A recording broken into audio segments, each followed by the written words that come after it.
Don't forget to like, subscribe, and to hit that notification bell on your way out. Yo, and welcome to week 5 here at Maple Sports Insights, where we finally have some numbers to crunch, some data to run, and the picks we're going to start hitting at an alarming clip. I do much better when I know the teams and the numbers. We can all agree the first 4 weeks are shit, and the last 4 weeks are shit. Anyway, the middle 8 weeks is where I make my money, so buckle up. Here we are at week 5, and I have got some picks coming to you. Now, you can do whatever you want with the information. You want to fade me, that's fine. You disagree with my picks, put them in the comments. We can talk about them.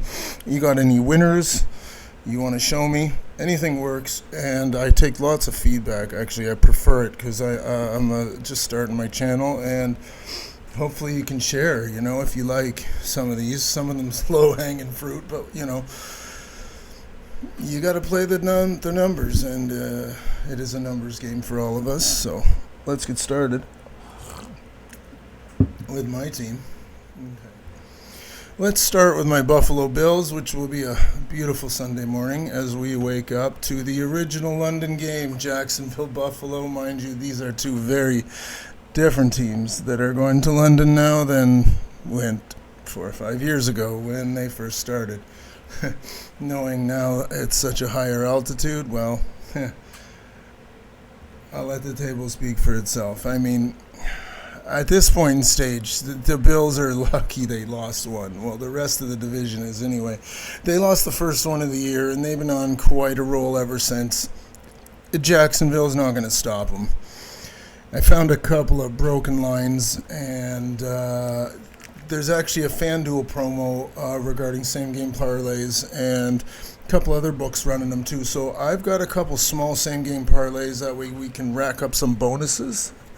What better way to bet, right, than with the bonuses? Of course, Dalton Kincaid, Gabriel Davis, and I mean, these are all basic picks. And 5.5, I'm a little shocked at, but next game, I don't really got a feel for this game.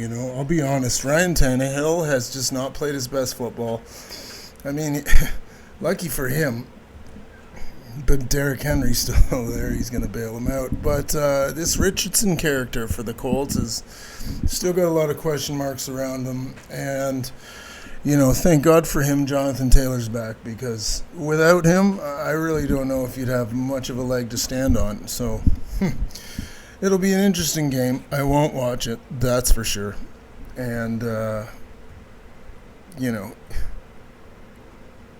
like I said, this is the information I've got at the time of my recording, and I give you the best that I can give you. I don't bet every single one of these. I mean, you'd have to be rich if you did that.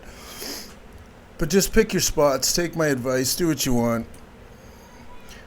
See, question marks. There's always some question marks. I mean, Dameon Pierce, not a question mark to me.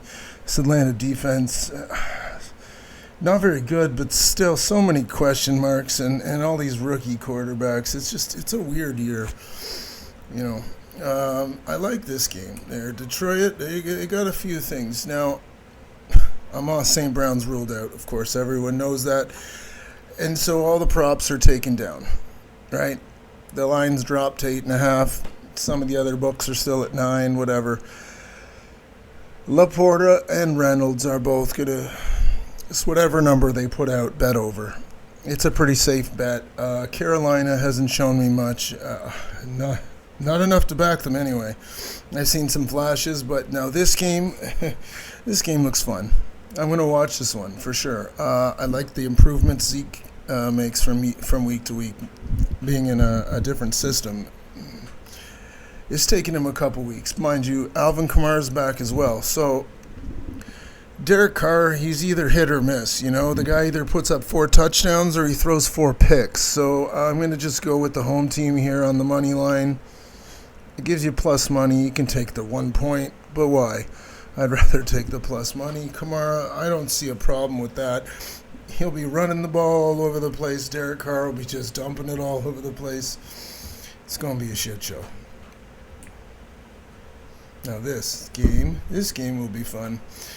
I got a whole lot more bets than this, but these are the best three I can bring to you. You know, Miami to cover 12. Well, to me, I'd have set it at least 14.5. You know, I'd make them go 3 scores. The Giants haven't proven to anyone that they can do anything. Raheem Mostert's going to run all over the place. Tyreek Hill, 7 receptions is not a tall ask. I can't believe. Again, he's averaging 8 catches, 9 catches a game, over 100 yards a game, and they got his line set at 6.5 against the Giants. So jump on that one before it changes. Like I said, keep running these same game parlays. I like these little same game parlays. It really changes the dynamics. You know, there's a lot of games to cover this week, and there's a lot of good ones. A few division rivals like this one.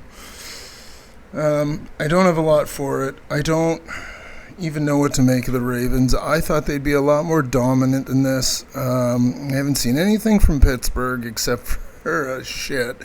I tried to check with my producer if I could actually put the emoji up, and the answer was no. But it's going to be a low-scoring game. Pickens will throw an interception. Other than that, I don't got a whole lot for you. This is the worst game on the slate. I spent 40 minutes trying to come up with these, and I had to dig deep. And like you can see, they're only half-unit plays. I don't even want to pretend that game exists. Let's move on to this one. This is what I'll be watching in the 4 o'clock window. And boy, again, some of these games, only have 1 and 2 bets. And then I have games like this where I show you a few of mine, but I probably have 10 of them. It's hard. Phillies are 4-0, and they just keep producing bang, bang, bang, bang. And it's the same guys over and over and over. And if the books aren't going to catch up, I'm just, going to milk the outers. Bring on the money, right?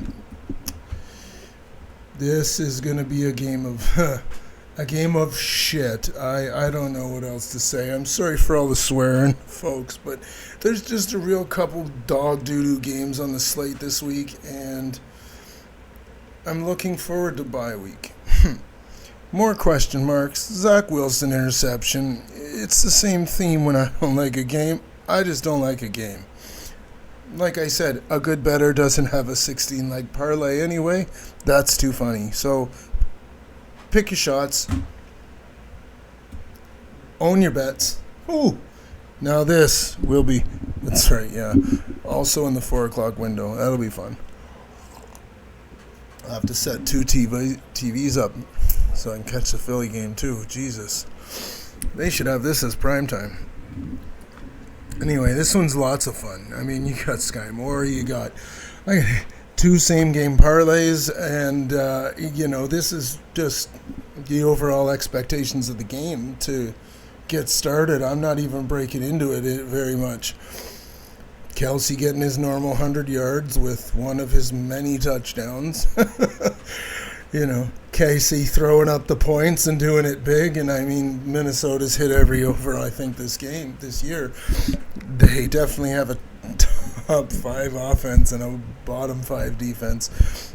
And they're playing Kansas City. So, again, you have something to say?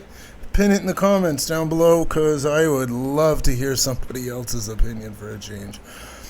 I'm not really a fan of my word being the gospel, because believe me, it is not. Although I like my football, we don't claim to get every pick right, nor are we, nor is anyone, for that matter.